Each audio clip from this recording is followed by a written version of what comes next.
Hello and welcome to the 42's Facebook Live in association with Betway as we reflect on a manic night in Las Vegas. Conor McGregor's return to the octagon ended in defeat to Khabib, but unfortunately the fight will be overshadowed by the horrific scenes afterwards in Las Vegas. Before we get into the fight and the scenes afterwards with our man on the ground, Gavan Casey, let's take a quick clip from Khabib's post-fight press conference.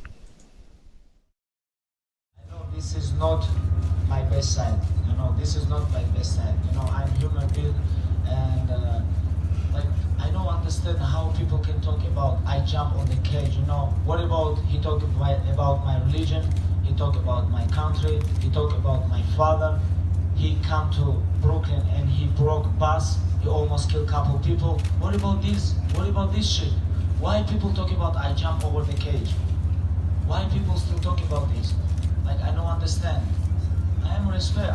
My father teach me, hey, you have to be always respectful. My old team, where I'm training California 7 years, everybody know who I am. All my friends, everybody who know me, they know who I am, So Gav, the headline is that McGregor suffered a fourth round defeat and Khabib remains the lightweight champion, but so much more happened in Las Vegas in the early hours of this morning. From your vantage point in the press box in the T-Mobile Arena, how did the kind of events unfold after the bell went?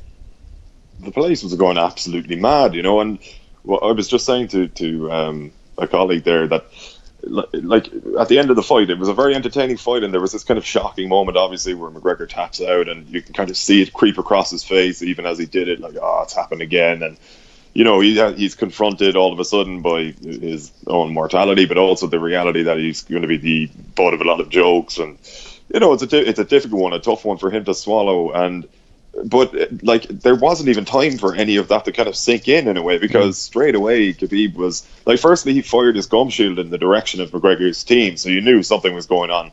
Then he hopped over the fence, sparked a brawl essentially. Then McGregor seemingly, from what I saw, got blindsided by one of Khabib's team members who just hit him in the jaw. There has been some footage going around that kind of might suggest McGregor may have instigated some of that. But, it's kind of hard to tell, because at that time, and you used the word manic, and there were just kind of people flying in, and it was hard to make sense of. And we were, all the Irish media actually, we were in the kind of nosebleeds at the T-Mobile Arena, and we were a little bit disappointed with that in the sense that it's not maybe the best place to watch a fight from. But in terms of what unfolded afterwards, it could have been better, because you could just see Khabib making a beeline through so many people, causing absolute ructions. And then obviously what was unfolding in the octagon as well was fairly unsavoury.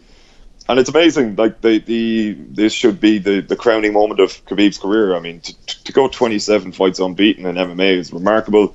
To beat McGregor the way he did is remarkable. We'll talk about the actual fight later on, but he's kind of ruined it for himself. Yeah, sure. Just as things unfolded, obviously Khabib, we saw in that clip there, mentioned Brooklyn and the bus incident, and he was kind of wondering why everyone was asking about what had happened after in the octagon there. It's really unsavoury, as you said. Is this kind of now par for the course? Was this nearly half expected in the build-up between these two fighters? Because there was obviously a lot of hostility between the two of them. Yeah, I'm not, I wouldn't say it's unfair to suggest that it would have been expected that there might have been something might kick off, but probably not to this extent. I mean, Dana White sort of said at the press conference afterwards that they had had more meetings than ever before in terms of security and things like that, and he was, in fairness, quite conscious of that aspect to it in the lead up. I mean, when you go back to the press conference in New York, not having fans there for that very reason, for example. But I suppose we're so used to, in combat sports, we're so used to this false animosity used to sell pay-per-views, and it's almost chilling in a way when we watched 4 rounds of two guys slugging heads off each other basically, and then as soon as that was over and the kind of fight breaks out afterwards, it's kind of chilling in a way, because you're so used to people just embracing, and you develop a respect when you fight a guy and things like that. But this was as soon as Khabib choked McGregor out, he was standing over him. It was kind of almost Ali-esque. It was, bad blood probably doesn't do it justice. I think there's genuine hatred there. there's also, like, Khabib was speaking afterwards about, he brought up religion a couple of times, and how McGregor had been speaking about his religion, and you can't speak about religion and things like that. I think, I suppose, so often in the past we've seen McGregor get in people's heads, and it's worked to his advantage. And I think this time he just drove a guy demented, and unfortunately Khabib took it out on him, and then took it out on a few other people as well afterwards. Yeah, we'll touch on the fight obviously in a few minutes' time, but this is going to dominate the headlines and dominated all the post-fight talk. Dana White, as you mentioned there is going to be repercussions, and the UFC chief kind of touched on it afterwards. The 3 of Khabib's men are going to have been on their way to jail, I think was the quote he used, and then also confirmed that the Nevada Commission are withholding Khabib's purse for his role in the post-fight violence. We'll take a clip now from the UFC chief's press conference afterwards. The Nevada State Athletic Commission pulled the footage from us, and there's an investigation going on. They are withholding Khabib's purse. They are not withholding Conor McGregor's. They looked at the footage and felt that there was no need to withhold his purse, so they gave him his, and they're keeping Khabib's. With that in mind, I mean, we didn't see the belt put on Khabib tonight. Is he still currently right now the champion, or is that something you're reviewing as well? Yeah, no, listen, being in there in the middle of this thing when it was going on, I felt that I have to start worrying about the fans and people that are inside the arena, media, the guys that are, that are there watching the fight. And I felt that if we put the belt on him in the middle of the octagon, it was going to rain. And I thought that people would throw whatever they had into the octagon, and I thought it would be a dangerous situation, so I didn't do it. I said, we're going to be lucky just getting him out of here without him getting pelted. So Gav, Dana White said afterwards that he was disgusted and sick about what happened. Have the UFC kind of outdone itself now? Because I think you mentioned in your report on the 42 this morning that there's been a long line of kind of incidents, not to this scale or extent, and it kind of went above and beyond. Now this is kind of takes the biscuit in that regard. Yeah, I think we've sort of seen and heard it all before in many ways. If you go back to the bus incident when it happened, it was the most, I think he described it as the most disgusting thing that had ever happened in the history of the UFC. And I mean, what is it, weeks, months later, like, McGregor's whiskey brand is on the canvas. There was absolutely no repercussions from a UFC standpoint. And like, obviously the bus incident was used to promote the fight to a large degree. So I think everything Dana White says you can take with a pinch of salt. What I would say is that he was genuinely quite forlorn when he arrived into the press conference. I mean, he started talking about the numbers, and not pay-per-view numbers, they wouldn't be in yet, but just a couple of figures and best performance of the night, that kind of stuff. And he just goes like out of nowhere. He's like, "You guys don't care about any of this, do you?"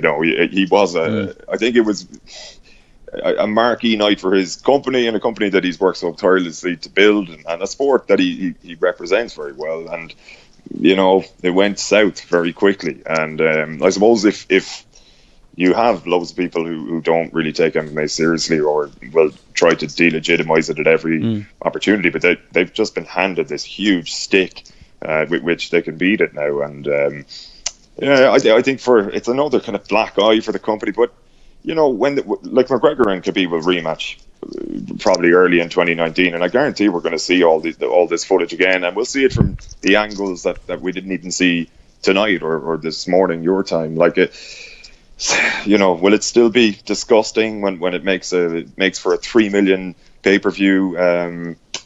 Probably not. That was kind of my next question. Do the UFC or Dana White really, you mentioned the Brooklyn bus incident, and that kind of led to the promotion of the fight almost. Do they really care about the optics of this? Because it is, at the end of the day, getting people talking about it. It is people, as you say, if there's a rematch between the two fighters, that people will be tuning in for those very reasons, because of the hostility we've spoken of. Does it get to a point where they really worry about the optics of it for their sport? I think when incidents like that happen, your natural inclination is probably to be concerned, particularly when you've got a fighter hopping out of the cage and sort of, in many ways, mingling with the public in a way that he shouldn't be. You've got all sorts of insurance issues and things like that. And But you know, the UFC are very good at sort of making lemonade out of lemons, and regardless of how sour, and they'll do that again with this one. You know, like, I suppose what's more important, like, you know, morals or money and those kind of questions. And to the UFC, probably money. Like most businesses, you know, we live in a capitalist society, so like I'm not singling them out, but you know, it's. They speak, like, you know, Dana White will speak of his disappointment about it, and I think he was disappointed by it. But you know, I'm sure when he gets a chance to rest his head tonight and he wakes up tomorrow, you'll see plenty of opportunities to come from it too. Sure. We're live from Las Vegas with Gavan Casey in association with Betway, reflecting on UFC 229. Gav, we'll get to the fight now. McGregor's comeback, MMA comeback, ended in a fourth round tap out. What kind of did you make of the fight itself? And you know, because we spoke on Friday about the bookies slightly tipping Khabib, you kind of fancied McGregor in the first couple of rounds, and I think most people did. I think most people did as well. So did it come as a bit of a surprise to you how the fight unfolded itself? I wasn't shocked by the pattern of the fight. One thing that really did surprise me was, I mean, I kind of blasted Khabib's stand-up ability when we spoke on the other day, and he outboxed McGregor for large parts of the fight. I mean, round 3 was a great round in the sense that McGregor had kind of fended off a takedown attempt, if I recall correctly, and then Khabib just stood there with, you know, the most serious and most powerful striker in his division, stood there, rock 'em, sock 'em, robots kind of a thing, and that was such a sort of a psychological move as much as anything. I mean, it's probably something that we've seen McGregor do in the past, like find your opponent's strength and basically use it against him. And there was a moment where Khabib actually slapped him, probably Nate Diaz, like he was, you know, giving McGregor nightmares at that point. And then not only did he slap him, but he actually kind of pointed out afterwards that he slapped him. He just held out the palm of his hand like that. And it was like, you know, the way it unfolded for McGregor, I thought, firstly, in round 1, he defended very well on the ground. It was like there wasn't a sort of a clean takedown. It was more, you know, a very gradual thing, and McGregor was doing okay. He was conserving a lot of energy. He wasn't taking significant damage. Second round, I felt that he could have actually been stopped. So severe was some of the damage that Khabib was doing on the ground. And I think after a while, and many people said this in the lead up, when you spend half the fight or more than half the fight on the ground and you're sort of wrestling for survival a little bit, you're going to be drained at some point. I thought that the McGregor we saw then in rounds 3 and 4 was probably a little bit tired. There wasn't the same pop behind a lot of his work that we are so used to seeing in the earlier rounds. So it was a tactical masterclass by Khabib, although he didn't really do anything out of the ordinary. He did what he usually does. Sure. We'll talk about what's next for McGregor now, but are we seeing his kind of powers waning, or is it so much so that his opponents are just getting incredibly stronger? They're working out how to fight him, how to defeat him. Is that the case? Because obviously throughout the early stages of his career, he was seen as this unbeatable, undefeatable figure in the sport. How do you kind of what's your read on that? Yeah, it's hard to know. Firstly, like there'll be a rematch. We've seen him adapt in the past, you know, to the Diaz defeat, for example. He came back and he produced a tactical masterclass to win the rematch, albeit it was a close fight. Like, did he? I don't even think he did enough to warrant a rematch actually tonight. But we'll get one anyway because of all that's gone on since then. It's a promoter's dream, you know. Once the nightmare ends, really, and like.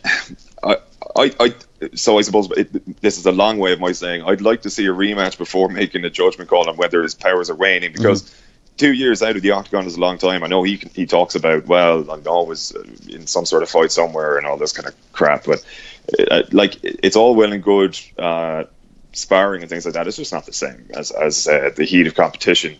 And I thought tonight he looked a little bit shockborn's the wrong word, but more so rusty. I mean, we mentioned rust the last time we spoke, and his timing wasn't quite there. But I'd like to see him in maybe a couple of fights in quick succession, just to see if he can rediscover that, and then we'll know more. Yeah, I mean, if say his performance tonight, if that's the best he can produce right now, then yeah, he's on the way in big time. But then, you know, in fairness to him, he lost to an absolute freak athlete in Khabib. You know, like. this was Khabib's acid test in a lot of ways, and he passed it with absolutely flying colours. And I think, yes, McGregor was a sort of a once-in-a-generation talent, and that's the way he was built in the early segments of his career. Khabib is probably the same now, and yeah, twice in a generation, I guess. But maybe the sort of McGregor takeover and all that is coming to an end, and maybe there's a new sheriff in town, so to speak. Sure. We'll end on a bright note. Seemed to be a large Irish crowd there again in Las Vegas, and we touched on it, on Friday when we spoke about the McGregor fans travelling in numbers. It seemed to be a great occasion up until the kind of the ugly scenes we've spoken about. Yeah, it was an amazing occasion, and I even as you mentioned, there were thousands of Irish people there, but the co-main event between Tony Ferguson and Anthony Pettis, a great fight. Like the skills that both men sort of showed were remarkable, and the atmosphere for that fight even was electric. Despite the fact that the Irish people in the T-Mobile Arena wouldn't have had a horse in the race necessarily, and the atmosphere for the McGregor fight was absolutely phenomenal. I mean, there were a couple of times where McGregor, to his credit, was on the ground, and he sort of manoeuvred his way back up to his feet, and just the roar was absolutely deafening.